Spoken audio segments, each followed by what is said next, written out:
Bonjour et bienvenue aux Cousines Bouquines. Aujourd'hui, on commence une nouvelle saison, saison 2. Pas de notre édition générale habituelle. Là, on commence avec l'été. Là, j'ai même pas l'idée à quel moment ça va être déposé, parce que l'été commence quand même le 21 ou 20 juin dans ce coin-là. Nous, au moment où on enregistre, l'été est commencé depuis quelques jours. Ouais, c'est ça. Fait qu'elle va déjà être comme bien en place. Ben bien, en tout cas. La saison. Oui, c'est ça! La saison estivale. La saison estivale. A bien commencé avec une semaine de canicule la semaine dernière. C'est une journée intense de pluie, du moins dans la ville de Québec, là, du lever au coucher. Bon, là, on n'est pas ici pour parler de température. Non. J'essayais de faire le lien entre la saison estivale et notre édition estivale à nous, qui est focus sur tout ce qui est BD, manga, roman graphique. Exactement. Et là, c'est le premier épisode qu'on enregistre aujourd'hui et tu nous invites dans quel univers? Aujourd'hui, je vais vous parler de la bande dessinée des pires moments de l'histoire de Charles Beauchesne. Et puis là, ceux qui connaissent Charles Beauchesne vont se dire « Quoi? Il a fait une bande dessinée? » Et oui. Je voulais savoir! Je vous la présente aujourd'hui. Je comprends que avec le nom de l'auteur, on est dans quelque chose de français, là. Québécois. C'est québécois, OK. C'est écrit en français et c'est écrit Si tu connais pas Charles Beauchesne, après ma chronique, tu vas avoir envie d'aller écouter tout ce qu'il a fait en podcast dans les dernières années. Bon, merci pour la publicité. Si tu passes ici, Charles Beauchesne, tu fais un thumbs up à Marie-Claire parce qu'elle travaille pour toi. Bon, alors, juste avant de s'en aller vers cet avis de lecture-là, parce que je rappelle aussi que même si c'est Bulles d'été, c'est à travers... on n'a pas parlé... L'année passée, on avait parlé un petit peu de la mise en place du pourquoi du titre. Est-ce qu'on prend 2-3 minutes pour juste remettre dans le concept du pourquoi Bulles d'été? Bulles phylactères. Et voilà. C'est tout. C'est tout. C'était même pas 2 minutes. C'était 10 secondes. Ouais. C'est le lien entre à l'intérieur de quoi est écrit les textes qu'on retrouve dans les BD. Voilà. C'est juste pour ce petit clin d'œil-là. Puis on aime le petit côté, tu sais, j'ai envie de dire léger, mais c'est pas léger. Oui, on pense l'été, on pense... bulles, ça fait penser à l'été plus que l'hiver. Là. Il n'y a pas beaucoup de bulles qui peuvent survivre à la froidure de l'hiver, alors que l'été, on peut s'amuser à faire éclater des bulles de savon. Il y a des bulles dans les cocktails, il y a des bulles... on peut faire des bulles dans la piscine. Oui, c'est ça. Alors, tout ce côté-là. Oui, ça fait très léger estival, pimpant, et puis joyeux et festif et tout ça. Pas toujours dans le thème abordé dans ce que tu vas nous dans présenter. La légèreté de la présentation, dans le sens où on n'est pas dans les grands romans, dans les grandes sagas, puis la présentation se fait de façon plus légère aussi, puis plus raccourcie. Génial! Alors, c'est une petite présentation du pourquoi Bulles d'été, pourquoi cette intention d'édition estivale. Et avant d'aller plus loin, parce que là, dans quelques instants, tu vas nous présenter... je m'étais coupé la parole parce que je voulais dire qu'il y avait le concept qui changeait un peu par rapport au format de livre pour la saison qui s'en vient, qui va se terminer avec l'arrivée de l'automne. Non, c'est en septembre. C'est tout à fait. Puis, mais on garde le cœur de notre modèle, c'est-à-dire c'est des avis de lecture. Toujours, oui, c'est ça exactement. L'idée, dans le fond, derrière le podcast, c'est de vous amener à découvrir des nouveaux titres. Bon, là, on a été efficace, on a résumé ça. Je pense que l'année passée, on avait pris un épisode au complet pour le faire. Je pense que oui, on avait fait un épisode transitoire.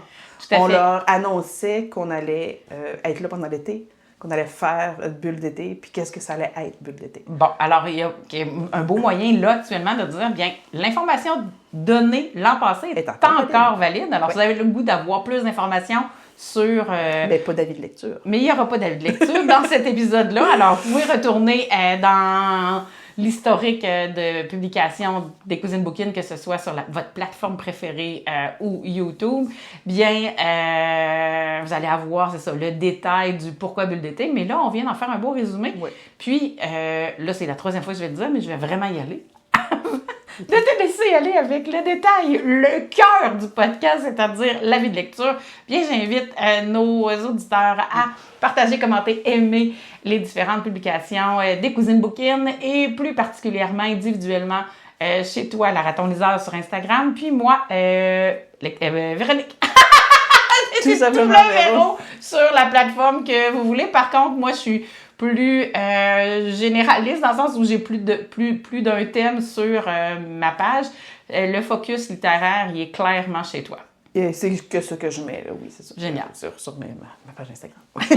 Alors, je vous laisse en compagnie de cette belle musique qui nous amène vers la transition pour se rejoindre de l'autre côté avec Marie-Claire et la vie de lecture de... Ah oui, tu nous l'as présenté. À plus tard! C'est maintenant le moment de nous présenter c'est un roman graphique, non, BD. Vraiment une bande dessinée. C'est Les pires moments de l'histoire avec Charles Beauchesne.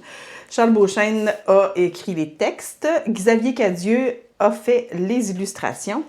C'est publié chez Front Froid. Puis c'est disponible depuis le 6 septembre 2023. OK, c'est assez frais, là, c'est récent. C'est frais. La bande dessinée est fraîche, mais le contenu ne l'est pas. Je vais m'adresser à ceux qui ne connaissent pas Charles Beauchesne, puis ceux qui le connaissent, ben, vous ferez juste surfer sur l'information, puis vous dire « Oui, c'est vrai. » Ah oui, je me rappelle de ça. Ouais. Moi, je ne connais pas. J'ai vu, je trouve ça vraiment curieux, parce que, c'est-tu sûr? Ouais, je pense que j'étais sur YouTube, puis j'ai vu soit en short, là, ouais, en short, ou... je sais pas, parce que j'ai vu, il fait un audio de ça, lui? Il fait un podcast audio d'abord, de ça? oui, c'est ça. C'est tout d'abord... D'abord et avant tout, c'est un podcast. OK, fait que c'est ça que j'ai vu. Probablement la publicité de ça cette semaine. Et je tiens à dire qu'on n'en avait pas parlé que tu allais présenter ça. Alors, je trouve ça très curieux dans l'énergie on m'a présenté déjà ça. Il est assez populaire parce qu'il a quand même remporté 3 fois l'Olivier du meilleur podcast. En 2021, 2022, 2023. Oui, c'est quelqu'un. Il faut l'écouter une fois dans notre vie.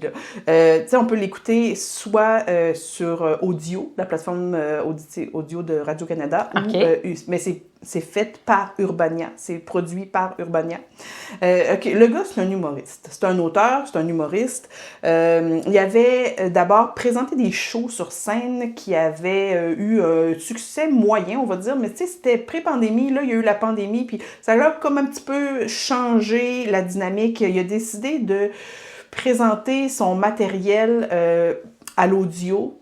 Il a fait plusieurs capsules pour l'émission La soirée est encore jeune à Radio-Canada. Oui. Et ces capsules, ce sont des capsules comico-historiques. Donc, écoute, à toutes les fois qu'il commence un épisode, là, t'es comme assis dans une classe de cours d'histoire de secondaire 3, mais avec le prof le plus wild, le plus drôle, le plus...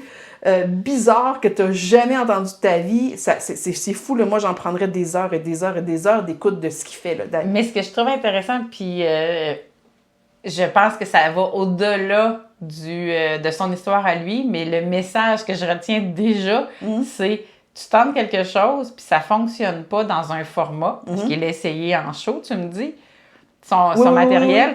Puis là, il l'a essayé dans... Je sais pas qu'est-ce qui l'a amené à dire « Ah, je m'en vais vers d'autres types de tu sais, une capsule. » Qu'est-ce qu'il a fait qu'il s'est en allé vers un autre format de présentation de son matériel? Et là, ça fonctionne. Puis, il vit quand même, je vais dire, du succès par rapport à ça. Fallait qu'il le présente de cette façon-là parce que c'est parfait, puis personne d'autre le fait à part lui. De cette façon-là, personne ne le fait aussi bien que lui. Là. Des capsules historiques, je veux dire, il y en a qui sont proposées sur YouTube. On en a... Là, son nom m'échappe, mais on a un historien québécois qui est génial. Lui aussi, il a fait une... je le sais, je le vois des fois. Je l'aime vraiment beaucoup, lui, mais il est plus sérieux. Oui. Mais il est quand même super fort sympathique. Il me fait penser à Jimmy. Absolument. Tellement. J'ai absolument... Je le vois, je ne sais pas son nom, là, puis parce que, en tout cas, on sait de qui on parle. On sait de qui on parle. Pauvre toi, je me rappelle pas de ton nom, mais c'est parce que c'était pas le sujet principal de ma présentation. Donc, tout ça pour dire que oui, là, tu sais, l'histoire, c'est intéressant quand c'est bien présenté. Mais lui, c'est tellement drôle. Sa voix, pour commencer, tu te dis, ben voyons, je suis où? Puis, ben évidemment qu'il le présente à sa sauce. Fait qu'avec ses expressions, puis tout ça. Fait que ça rend tous les petits bouts de l'histoire qu'il raconte très intéressant. En plus, ça s'appelle les pires moments de l'histoire. C'est pas pour rien, là. C'est parce que c'est tous les moments qui sont peu glorieux dans notre histoire de l'humanité qui va mettre en lumière. Et probablement qu'il doit sortir des gros événements comme qui ont créé des génocides ou des affaires de même. Il doit aller chercher des affaires. Oui, mais pas que. Là. Tu vois, là-dedans, il y a dans la bande dessinée. La bande dessinée, d'abord, c'est tiré vraiment des capsules qui ont été diffusées pendant l'émission La soirée est encore jeune. Puis tu vas avoir différents sujets comme la terrible inondation de mélasse à Boston. Puis là, ça me dit quelque chose!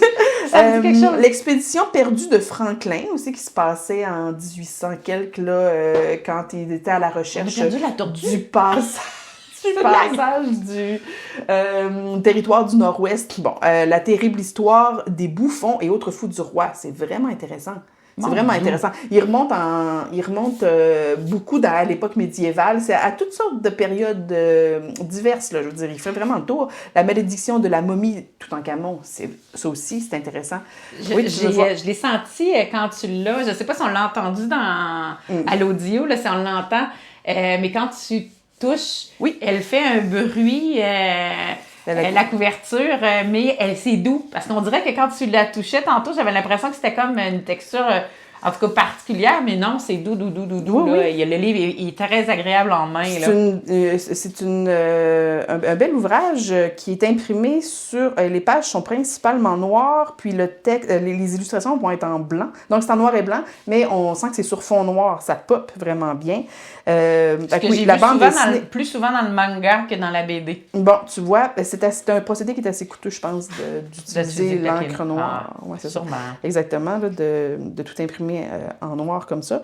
Mais ça donne vraiment un côté, je trouve, officiel à l'ouvrage, malgré les illustrations qui sont vraiment très drôles. Puis tu sais, en arrière, la quatrième de couverture qui se trouve être un phylactère, tout simplement, puis son petit personnage à lui, déguisé en bouffon, qui dit j'ai toujours dit que mon humour s'inspire des petits bonhommes, puis là, c'est drôle parce que mon humour se retrouve sous la forme de petits bonhommes. Ah, c'est bon! C'est vraiment cute! Est-ce qu'on connaît l'illustrateur? Xavier Cadieux. Il a fait autre chose. Il a fait Oh mon Dieu, je l'ai pas sous la main, mais il est connu dans la bande dessinée québécoise. Okay. Ensuite de ça, je vous dirais que cette bande dessinée-là est un agréable et nécessaire, je dirais nécessaire pour tous les fans de Jacques Beauchesne, là, complément à tout ce qu'il nous offre déjà comme matériel. Mais ne vous cantonnez pas seulement qu'à la BD, allez écouter ce qu'il fait, parce qu'une fois que vous allez avoir sa voix dans votre tête, vous allez lire avec sa voix, ce qui est un plus fois 1000. Là. Okay. Parce que, tu sais, son avatar est quand même rigolo dans un petit bonhomme chauve qui fait toutes sortes d'expressions faciales, là, qui est déguisé selon les personnages de l'époque qui est représenté dans la bande dessinée. Mais quand on lit avec ses intonations puis avec sa voix, là, ça rend la chose encore plus agréable. Donc, c'est une bande dessinée que je recommande à tout le monde. Là. Tout âge.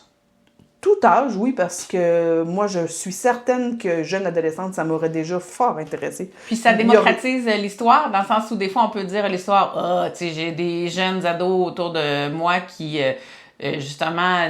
ont le cours d'histoire au secondaire, puis qui font est-ce que...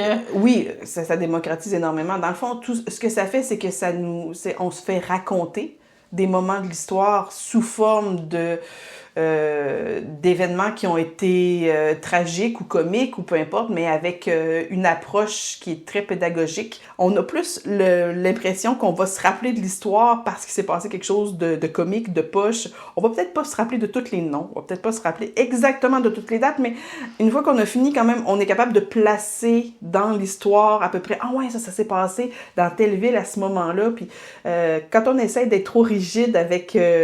les événements, les dates, les noms, tout ça, ça devient lourd quand on n'a rien à quoi se raccrocher. On n'était pas là, on s'en rappelle pas.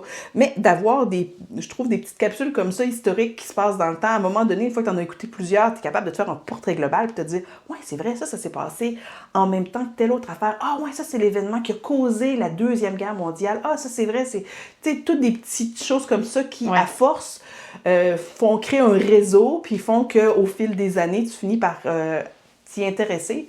Je pense que c'est important d'avoir une base de culture générale. Oui, puis quand c'est expliqué de façon très, très sérieuse et académique, on perd des gens qui, justement, peuvent être rebutés pour tout le temps, puis se dire « Bon, non, moi, ça, l'histoire, c'est vraiment pas pour moi, la géographie non plus, c'est trop compliqué, je comprends rien. » Alors que quand c'est présenté sous cette forme-là, ça peut venir rallumer la flamme, puis se dire « Ah ouais, c'est vraiment drôle. » Puis là, y a des faits qui vont s'enregistrer là, sur notre carte mémoire. On va se dire, ouais, c'est vrai. Ah, puis là, ça va chercher un autre événement. Puis ensuite, quand on va entendre dans d'autres contextes, on va être exposé à d'autres événements historiques, puis là, les liens vont se faire. Fait que je pense que c'est important d'avoir une porte comme ça, d'entrée très humoristique. Ça serait curieux de savoir s'il y a certains profs d'histoire qui l'intègrent à leur programme. Je le sais pas parce que c'est très drôle, mais souvent dans ces chroniques, il va te dire, bon là, les historiens, arrêtez de m'envoyer des courriels pour me dire que tel fait, c'est pas exactement passé comme ça.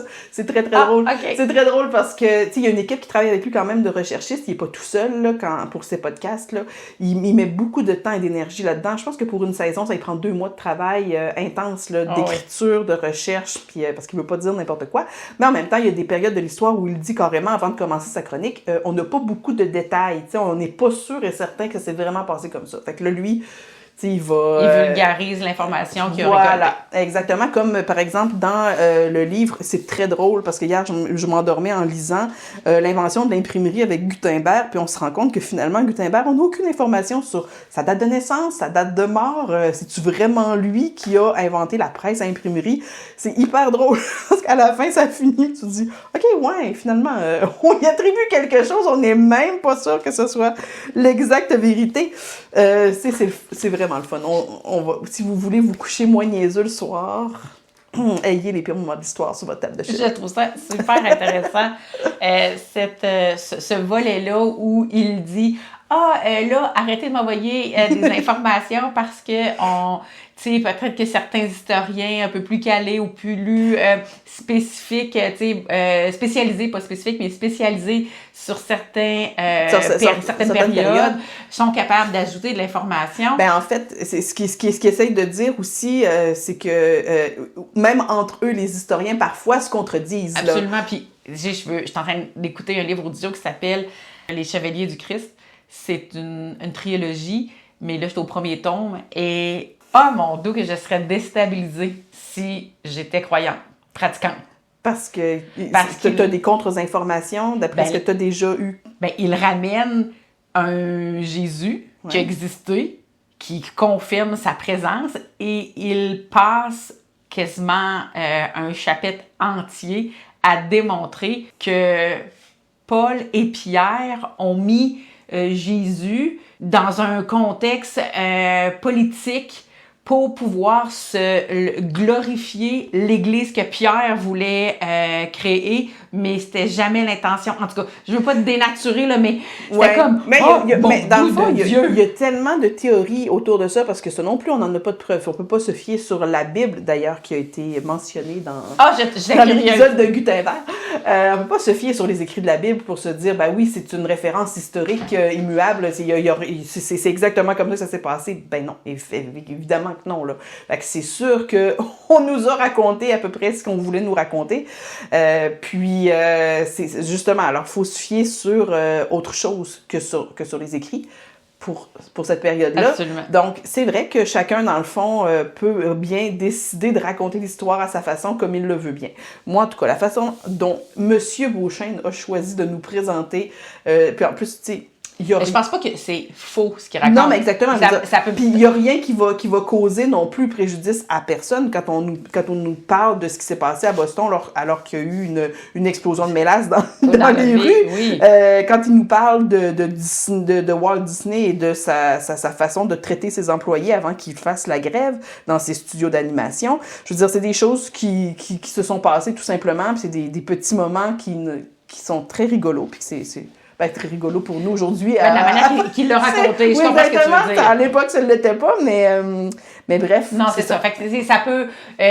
l'info, c'est de l'information historique, d'introduction. Ouais. Puis, si on a le goût de se spécialiser, bien, on va aller faire des recherches. Chercher ça, exactement. Si tu te dis, OK, ouais, non, ça, c'est vraiment trop hot. Sur l'objectif, comme tu le disais, il est probablement beaucoup plus de maintenir la population intéressée à l'histoire à travers l'humour, puis un regard, je veux pas dire léger, mais c'est le mot que j'ai en tête. C'est quand même pas difficile. Exactement, non, pas du tout. Puis, je serais curieuse, moi, de savoir combien de gens se sont remis à s'intéresser à l'histoire après avoir entendu ces capsules-là. Et je pense que notre ami dont je ne me souviens plus le nom. Écoute, Oh oui. pauvre tipette. Ah, Comment il s'appelle, donc, lui? désolée. Ah, puis en plus, il est dans ma liste de souhaits de livres. Je veux l'avoir, Ah, il a lui écrit aussi. un livre? Oui, un livre ou une bande dessinée. Oh. Oh! Mais je sais absolument de qui tu parles. Il fait des capsules dans des émissions que j'écoute. Il est je tellement pense qu'il est intéressant. souvent là. Ça se peut-tu dans les décripteurs ou en tout cas, Pas- il est aussi à Radio-Canada, là. Oui, oui, oui. Absolument. Puis lui, il a commencé sur YouTube, là, lui aussi, tout simplement, sa chaîne pour offrir des informations historiques, puis de façon, lui aussi, tellement... Ben moi, j'invite les gens qui savent, tu sais, on donne beaucoup de détails sur Oui, l'être là. humain, là, fait Oui. que écrivez-nous en J'ai commentaire sa de qui on face dans ma tête, Si là, vous puis pouviez j'ai sa dans notre voix. tête. Comment tu t'appelles, Oui, chérie? parce qu'il y a une voix particulière collée à une voix, tu sais, qui fit avec son métier, là, Ah qui oui, vraiment. Vraiment. Oui, vraiment. Il pourrait faire du doublage, ce serait super intéressant. Il est vraiment agréable à entendre. Là. Il y a une Absolument, belle je suis d'accord. tonalité. Là. En tout cas, lui, je trouve que quand il a offert ces capsules-là... Ah, puis il y a un Français aussi qui, avant, avait une espèce de petite tresse, là, les cheveux comme un peu des cheveux vikings. Là. Lui aussi, il est vraiment hot. Comment il s'appelle donc? Lui aussi, une chaîne historique. En tout cas, tout ça pour dire que merci à ceux qui sortent comme ça Oui. pour nous rendre l'histoire intéressante. Voilà, donc j'espère que je vais donner le goût de découvrir le personnage, l'œuvre audio, ainsi que la bande dessinée. Et puis, il a aussi fait un ouvrage, un autre livre qui est écrit à celui-là. Il est tout simplement en texte. Ben, Je ne veux pas dire que c'est un roman, mais c'est un livre non illustré. OK, Voilà. ouais, c'est ça. C'est ça. Avec. Puis là, je l'ai à la maison, mais je ne me rappelle pas du titre. Mais c'est Toujours focus histoire? Oui. Ou, OK. toujours focus histoire. Avec autant d'humour dans son livre ou tu sens que... Je crois avec il est- oui, puis en plus, il est disponible sur Audible. Je risque de me le procurer bientôt pour l'écouter en voiture. Mais par contre, il est narré par lui et un autre, un copain probablement qui doit être celui qui écrit avec lui, qui coécrit, là. Je me rappelle pas. En tout cas, je manque de détails sur celui-là. Je veux pas vous dire des bêtises. Mais il existe deux... On va taper son nom sur les internets. Oui, c'est ça. Sur les libraires, ils vont vous popper les deux livres. Sûrement, j'en doute pas. voilà. Là, Marie-Claire, on arrive à cette période de l'émission où... La petite fin. Ben c'est ça, on sent qu'on est vers la fin et on avait des rituels de mots de la fin, tout ça. Mm-hmm. Et là, tu nous amènes aujourd'hui particulièrement dans quelque chose que je pense que tu n'as jamais vraiment fait. Ben, je vous ai déjà lu des petits extraits de romans de temps en temps, par-ci par-là, quand je trouvais qu'il y avait des phrases, des paragraphes qui valaient le coup. Oui, c'est ça. qui touchait. J'ai envie de vous lire les premières cases de 2 ou 3 histoires. Et c'est juste pour vous donner le goût, Juste vous avant donner de- le ton. Juste avant d'aller plus loin, Ouais. j'avais cette question-là que je n'ai pas posée, mais après ça, tu nous refermeras l'épisode avec Ouais. ta lecture. Les thématiques sont bien séparées. Dans la BD, on peut, mettons... Oui, tu peux arrêter après une histoire. C'est ça, je comprends. Oui, exactement, parce qu'il y a comme une page de présentation entre chaque récit. Un peu comme dans un manga où c'est présenté en épisode, on a chaque section, puis c'est pas raconté un peu comme... Non, c'est vraiment, quand tu as terminé... comme tu des peux- chapitres. Exactement. Alors, je te laisse, merci d'avoir répondu à cette question, puis je te laisse nous inviter dans l'univers clairement avec ses propres mots. Ses propres mots et pas son intonation vocale, donc fiez pas sur moi Essaye, pour savoir essaye. que c'est drôle. Allez l'écouter. Alors, je vous présente la grande inondation de mélasse de Boston. OK, je m'installe. Nous sommes en janvier 1919 à Boston et les habitants vaquent à leurs occupations habituelles de Boston, c'est-à-dire penser qu'ils sont les meilleurs, parler fort à la sortie des pubs et se battre entre descendants irlandais. C'est magnifique. Malheureusement pour eux, ils sont bien loin de se douter qu'une catastrophe s'apprête à s'abattre sur la ville. Et je ne parle pas du fait qu'on est à la veille de la prohibition dans une métropole pleine d'alcoolos à qui il va falloir expliquer ça. C'est magnifique. Effectivement, les Bostonnais s'apprêtent à être ravagés par une substance encore plus meurtrière que l'alcool, la mélasse. Ce truc qu'on met sur des crêpes pour les rendre archi dégueulasses. Oh! Hey, on n'est pas d'accord avec toi, Charles! Bon. T'as pas eu des mamans qui t'ont montré Non. comment découvrir la mélasse? Ah, moi, la mélasse sur une tranche de pain avec Avec du du beurre. beurre. C'est la vie! C'est tellement la meilleure affaire. C'est comme ça que je mange mon spaghetti avec une tartine de mélasse, puis ça fait bien rire mon chum. Je sais pas, le mélange de sauce, tomate, tomatée, ouais, c'est ça. absolument. Those who knows. Et voilà. Ensuite, je vais vous lire un extrait de... il y a la petite histoire des vidanges ici. Mais on sent déjà dans le ton, son humour, puis de faire ressortir le côté rigolo dès le début, là, on rentre. On rentre, oui. Ensuite, on a ici les pires moments de l'histoire, la malédiction de la momie. On parle de Toutankhamon ici. La prochaine histoire terrifiante se passe en Égypte. C'est la fable de 2 archéologues anglais et de leur malheureuse rencontre avec un roi mort depuis 3000 ans. Voici donc pour vous la malédiction de Toutankhamon. Donc, notre histoire commence en 1922 lors de la découverte du tombeau de Toutankhamon par l'archéologue Howard Carter et sa grosse moustache de Britannique des années 1920. En fait, ce qu'il faut savoir, c'est que jusqu'à maintenant, on n'avait jamais retrouvé le tombeau du pharaon intact. On n'avait jamais retrouvé de tombeau de pharaon intact. C'est super intéressant. Ben là. oui. On n'avait jamais retrouvé, ils avaient tous été pillés. Parce qu'ils avaient tous déjà été pillés. Voilà, une copie. genre à l'époque des Romains, avant que les Anglais décident de voler à leur tour des artefacts égyptiens pour les exposer au British Museum. Ce monde-là se faisait enterrer avec des bateaux en or. Ça se peut qu'en 3000 ans, quelqu'un décide de pawner une coupe de statues de faucon en chess, mettons. OK. C'est ça, on voit son petit côté irrévérencieux, j'ai envie de dire. T'as raison. Je vous termine ça avec la folle journée de Franz Ferdinand, le personnage historique, pas le groupe de rock britannique des années 2000. J'ai aucune patience pour ce genre de conneries. OK. Franz Ferdinand. Tu sais, c'est pas banal non plus, puis c'est super intéressant. Là, ça, c'est une de mes histoires préférées dans la bande dessinée. Voici Franz Ferdinand en 1914. C'était l'archiduc de l'Empire d'Autriche-Hongrie, aujourd'hui Autriche et la Hongrie. Allez-vous avoir besoin d'un PowerPoint ou ça va être correct? Ça va être correct, merci Charles. Franz est l'héritier du trône impérial austro-hongrois, occupé à l'époque par son oncle, l'empereur Franz Joseph. On les dit dans les années de Sissi. Qui ne l'aime pas particulièrement. Oui, parce que Franz Joseph, c'est le mari de Sissi. Ben oui. Ouais, t'es bonne. C'est effectivement un vieil empereur dont la vie... C'est comme la fille, sa référence, c'est l'histoire d'amour qu'ils ont fait tous ces mois. Ben, c'est pas grave. Alors, son épouse, l'impératrice Sissi, a été poignardée à mort à coups de lime par un anarchiste italien. Là, c'est parce que vous n'avez pas l'image, c'est très drôle, ils nous montrent des anarchistes italiens ici. Vous le verrez quand vous achèterez la bande dessinée. Rajoutez à ça, le fils de l'empereur, l'initial successeur au trône, s'est suicidé avec sa femme à la chasse, prolongeant ainsi ses vacances de façon indéterminée. Ensuite, son second héritier est mort de la grippe typhoïde. Mais voyons. Puis mettons que rendu là, l'empereur était plus ben dans le mood pour être de bonne humeur avec Franz Ferdinand, sa médaille de bronze, parce que c'était comme son 3e choix pour le reste, la suite de l'histoire. Fait que là, ben, t'as tout le reste qui explique exactement qu'est-ce qui va se passer. En tout cas, le gars, il va se faire assassiner, mais c'est quand même drôle parce que ce fut compliqué. Puis quand il a fini par se faire assassiner, ça a été... c'est ce qui a causé, dans le fond, le début de la Deuxième Guerre mondiale. Voilà. Ben oui. Fait que c'est un ouvrage indispensable à avoir dans toutes les bibliothèques sérieuses. La bibliothèque est sérieuse, mais pas le contenu du livre. C'est ça. Mais en tout cas, j'espère que je vous ai donné le goût d'aller le découvrir. Ben, moi, je pense pas que j'aurais eu le réflexe.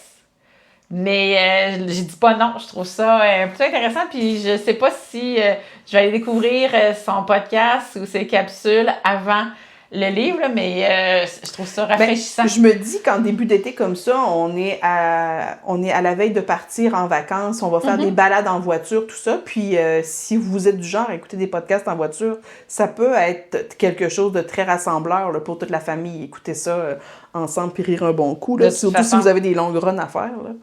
L'ado va être par défaut. Oh oui. Bon, peut-être pas par défaut, mais va pas aimer vos choix musicaux pour la voiture. Fait que tant qu'à y être, offrez-lui un cours d'histoire. Non, mais ça va plaire à tout le monde, je suis convaincue. Génial.